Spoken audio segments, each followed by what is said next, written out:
मौलाना को मारा गया ना, एक मौलाना को भी मारा गया, मौलाना अताउर रहमान को, झारखंड के थे बेचारे, उनको बुलाया जाता है मध्य प्रदेश। वो मौलाना बेचारे जाते हैं, ट्रेन से उतरते हैं, उनको हमारे एक बरादरान वतन गाड़ी में बिठाता है, उनको कहता है इस रास्ते से चलिए। जाने के बाद पेशाब करने के लिए बाहर निकलते हैं तो वहां पर 100 जानवर उसको मिलकर वहीं पर मारते हैं और मोटरसाइकिल से फिर पेट्रोल निकालकर उसको जिंदा जला दिया जाता। 2 दिन पहले ये काम हुआ, 2 दिन पहले ये घटना हुआ।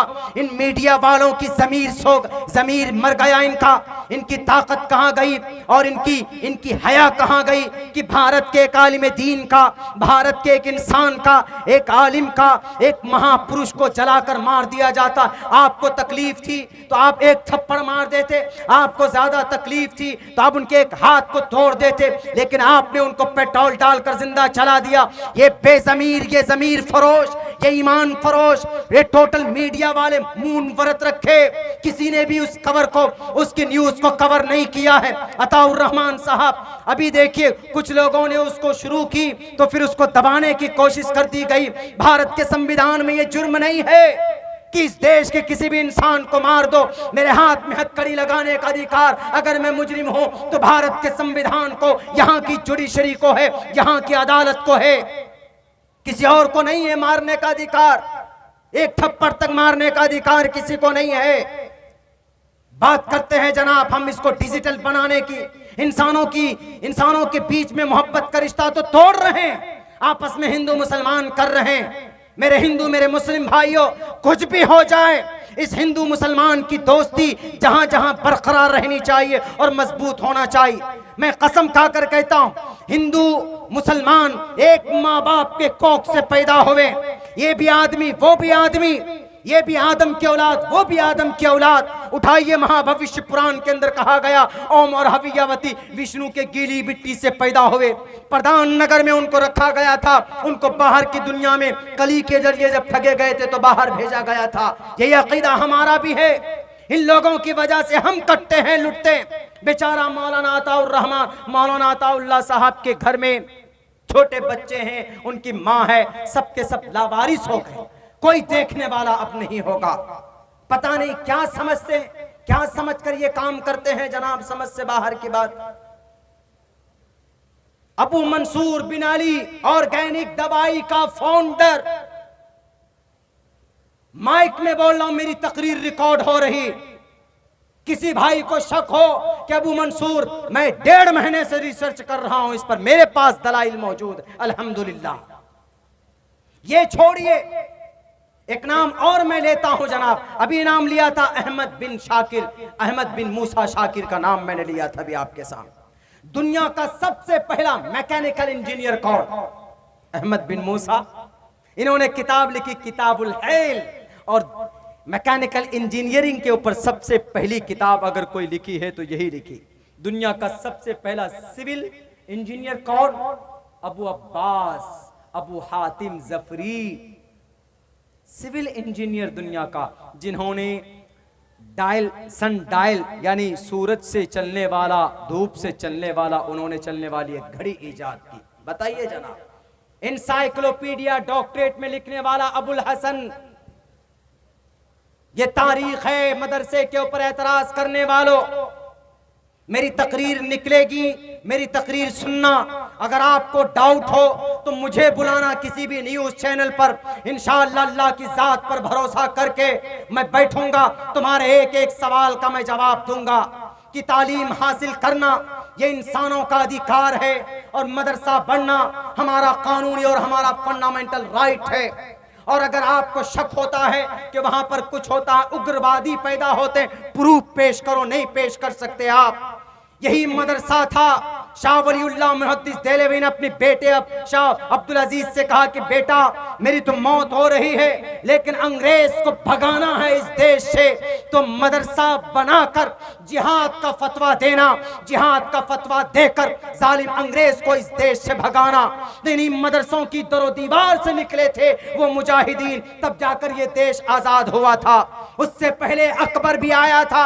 अकबर के कुछ मनचले ने कहा था कि हम इस कानून को, इस शरीयत को बदलना चाहते हैं, तो अल्लाह तबारक व तआला ने मौलाना सैयद अहमद सरहंदी रहमतुल्लाहि अलैह मुजद्दिद अल्फसानी को भेजा था। सामने खड़े हो गए, लेकिन कुरान और शरीयत की हिफाजत अल्लाह तबारक व तआला ने उनसे करवाई।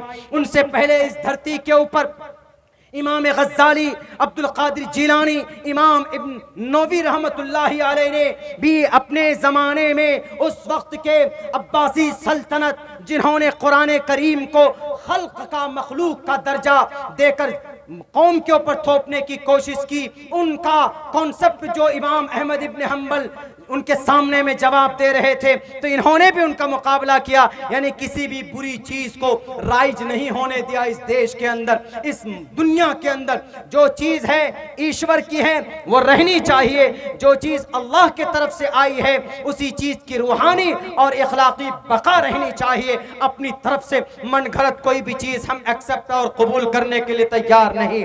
हम अल्लाह के नबी को आखिरी नबी मानते हैं, हम कुरान को, शरीयत को इसलिए मजबूती के साथ पकड़े हुए हैं क्योंकि अल्लाह के नबी अलैहिस्सलातु वस्सलाम ने फरमाया कि जब तक तुम्हारे बीच में कुरान और शरीयत है तुमको कोई ताकत गुमराह नहीं कर सकती, तुम गुमराह नहीं हो सकते। और हम इसलिए अपने मजहब को मानते हैं क्योंकि मरने के बाद हमारा आस्था और हमारा विश्वास है इस देश के हमारे हिंदू भाइयों, हमें मरने के बाद जन्नत जाना है, हमें मरने के बाद अल्लाह के पास जाना है।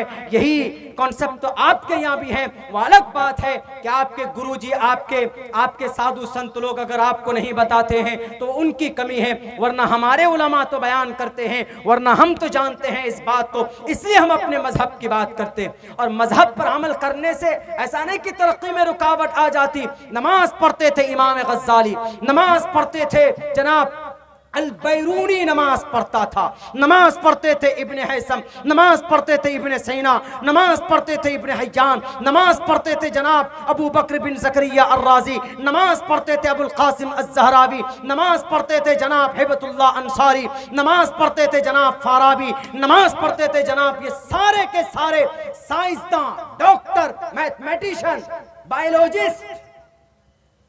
इससे ये पता चलता है कि शरीयत को मानकर भी तरक्की का काम किया जा सकता है।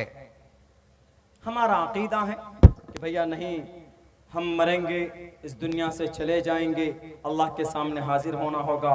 मेरे हिंदू भाइयों, यह अकीदा आपको भी रखना चाहिए क्योंकि आपको भी ईश्वर के पास जाना, ईश्वर के पास जाकर हिसाब किताब आपका भी होगा। युनाह पिता जनिता यु विधाता धामानि वेद भूनानि विश्वायुदेवा नाम नामदायक एकदम संप्रश्नम भूना यंतयन। हमारा अकीदा है कि मलकुल मौत आता है और हमारी रूह को कब्ज करता है, हमें अल्लाह के पास लेकर जाता है, हमें इस दुनिया से डिस्कनेक्ट करके दूसरी दुनिया में लेकर जाता है। यही कॉन्सेप्ट आपके यहाँ भी है। पापिष्ठास्ते परपशांति यमरूपम भयंकरम, कि यमराज आता है, आत्मा को लेकर के जाता है। अभी दुर्गा पूजा चल रहा, ईश्वर को राजी करने का समय चल रहा, लेकिन अगर कॉन्सेप्ट सही नहीं होगा ईश्वर को राजी करने का, बहुत से जगहों के ऊपर तो जनाब डीजे लगाकर, गाना चलाकर, गाना से ईश्वर खुश नहीं होता। ईश्वर खुश होता है उनके नाम का जिक्र करने से। के हेतु वो ब्रह्मगत स्थानति सत्संगतिर्दान विचारतो शाहा, उनके सत्संगत, सच्चे संगत के साथ ईश्वर की विशेषताओं का जिक्र कीजिए तो ईश्वर खुश होता। हमारे ईश्वर ऐसे हैं, हमारे ईश्वर कृपाशील हैं, हमारे ईश्वर दयावान हैं, हमारे ईश्वर वरुण हैं, हमारे ईश्वर मित्रा है, हमारे ईश्वर ये हैं, हमारे ईश्वर वो, ऐसे नामों का जिक्र कीजिएगा तो ईश्वर खुश होगा। जैसे हमारे यहाँ अकीदा है अल क़हार वल्लाहुल्लज़ी ला इलाहा इल्ला हु अल खालिक अल बारी अल मुसव्विर अल जब्बार अल क़हार, अल्लाह के नाम है। हम अगर नाम लेते हैं, दिल से नाम लेते हैं तो हमारा अल्लाह खुश होता है। हम कहीं पर बैठकर अल्लाह अल्लाह अल्लाह अल्लाह पढ़ते हैं ला इलाहा इल्लल्लाह विज़िट करते हैं, मोहम्मदुर रसूलुल्लाह, तो अल्लाह राजी होता है, हमारा दिल स्ट्रांग होता है, अंदर से हम कॉन्फिडेंट होते हैं। ऐसे ही आपके यहाँ भी अकीदे हैं। तो ईश्वर का नाम लीजिए, वो डो डीजे लगाकर ढोल बजाकर डांस करना, शराब पीना। दुर्गे माता 9 दिन तक ये पूजा है। दुर्गे माता के 9 वो थी ना, 9 रूप दुर्गा माता की। ये दुर्गा माता हमने बहुत पहले कहा था, अब तो मेरे जहन से भी वो चीजें वो मजमून निकल रहा। दुर्गे माता के 9 रूप। ये दुर्गा एक रूप है, एक दुर्गम राक्षस था, उस दुर्गम राक्षस को कोई नहीं मार पाता था। ब्रह्मा जी भी यानी बड़े बड़े जो वो थे देवी देवता थे, परेशान हो गए। तो उसके बाद सारे देवी देवताओं ने बैठकर मनन किया एक जगह, तो वहां पर भगवती माँ दुर्गे माता का वो एक शक्ति आई भगवती माँ की शक्ल में। तो सब उन्होंने कहा कि क्या बात है, उन्होंने कहा कि भगवती माँ ऐसा है कि ये दुर्गम राक्षस जो जालिम है ये हमको परेशान किए हुए। कहा कोई बात नहीं।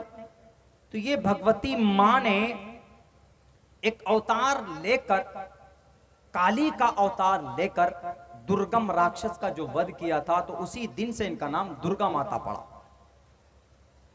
माँ सिद्धिदात्री, माँ ब्रह्मचारिणी, ये दुर्गे माता के नाम है, दुर्गा माता का नाम है। तो इन्हीं के नाम की पूजा होती है। आखिर में जो 9वें रात में जो दुर्गे माता के नाम का जो मंत्र पढ़ा जाता है, वो माँ सिद्धिदात्री नमस्तस्यै नमस्तस्यै नमो नमः, ये मंत्र पढ़ते हैं, ये श्लोक पढ़ते हैं। कहीं ना कहीं किसी न किसी शक्ल में मौजूद है। जैसे हम लोग तस्बीहात का जिक्र करते हैं, वो किसी न किसी शक्ल में दर्जे में मौजूद है। तो उनके नाम का मंत्र और श्लोक पढ़िए। लेकिन अब बताइए, इस्लाम में भी ये चीज गलत है, कहीं कहीं पर होता है ना, मुसलमानों में भी। अब प्रॉफेट मोहम्मद रसूलुल्लाह को किसी ने अगर गुस्ताखी की किसी की शान में, तो आपको प्रोटेस्ट करना, एहतिजाज करना ठीक है, आपका संविधानिक भी सबका है। लेकिन रास्ते में जाकर जाम करना, रास्ते में पब्लिक प्रॉपर्टी को डैमेज करना, it's not suitable, it's not good, it's a bad habit, ये गलत है, इट्स नॉट अलाउड, इजाजत भी नहीं है इसकी। हाँ, कानूनी मुतालबा आप कर सकते हैं, एहतिजाज कर सकते हैं, प्रोटेस्ट कर सकते हैं, लेकिन किसी की प्रॉपर्टी को डैमेज नहीं कर सकते आप। ऐसे हिंदू भाइयों में भी कि अगर आपको दुर्गे माता का पूजा करना है, लाखों करोड़ों रुपए खर्च कीजिए, वो आपकी इच्छा। लेकिन डीजे लगाकर अगर करेंगे, शराब पीकर बहुत से जगहों के ऊपर बहुत से नौजवान डांस करते हैं, हमारे उसमें भी करते हैं जनाब। वो अभी किसी त्योहार भी, ये 12 रबीउल अव्वल के महीने में भी 12 रबीउल अव्वल को कि मोहम्मद रसूलुल्लाह आए थे, तो इसमें भी जनाब गैर शरई उमूर को अंजाम देंगे।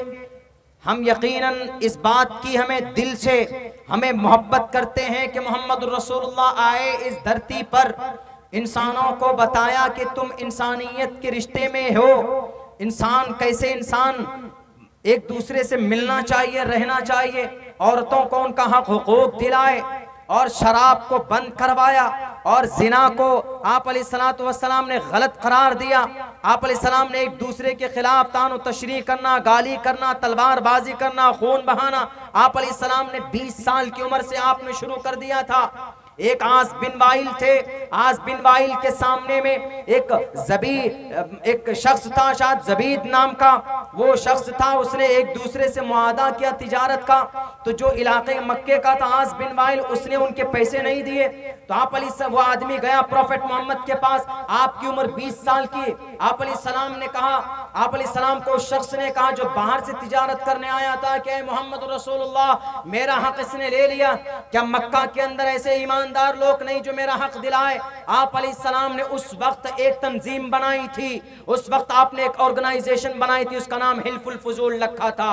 उसका मकसद था गरीबों की मदद करना, उसका मकसद था बुराइयों से लोगों को रोकना, मुसलमानों को नहीं। उस वक्त अल्लाह के नबी सिर्फ 20 साल की उम्र में थे।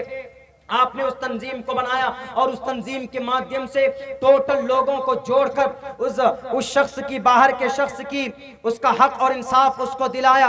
आप अलैहिस्सलाम को जब नबूवत दी गई तो आप अलैहिस्सलाम ने कहा कि मुझे अगर कोई सुर्ख ऊंट भी देता तो मैं इस तंजीम से बाहर नहीं निकलता, इस तंजीम में रहता और लोगों के लिए काम करता।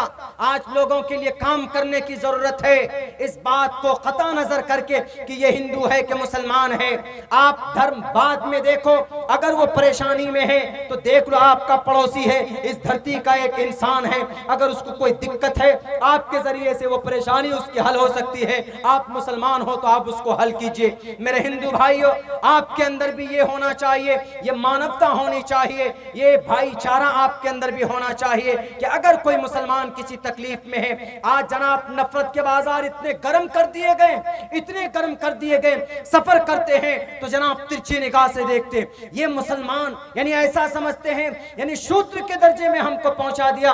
याद रखिए, कोई भी पैदाइशी शूद्र नहीं होता, आपका कर्म बेहतर होता है, आपका अच्छा अमल है तो ईश्वर के नजदीक आप अच्छे हो, वरना आपका नाम अगर बड़ा है, आप सीएम हो कि आप गृह मंत्री हो कि आप पीएम हो कि एमपी हो कि एमएलए हो, ईश्वर को इससे कोई सरोकार नहीं। अगर आप बड़े ओहदे पर जाकर किसी बच्ची का रेप करते हो, अगर आप विद्वान हो बच्ची का रेप करते हो, अगर आप पढ़े लिखे हो किसी बच्ची के साथ जिना करते हो, किसी सूदी कारोबार में मुलव्वस हो, शराब पीते हो, गालियां देते हो, तो ईश्वर कहता है कि मुझे तुम्हारे इस बड़प्पन का कोई लेना देना नहीं। इसलिए कि ईश्वर के नजदीक शूद्रो ब्रह्मण तामिति ब्रह्मण चैति शूद्रताम क्षेत्रीय जाति वित्रत्वम विघाद्वीश्यम तथे चचा सैक एवात्रपति पर जानाम कथम पुनर्जति के तप पर भेदा। इस धरती पर हम एक, तो हमने तमाम इंसानों को एक पैदा किया।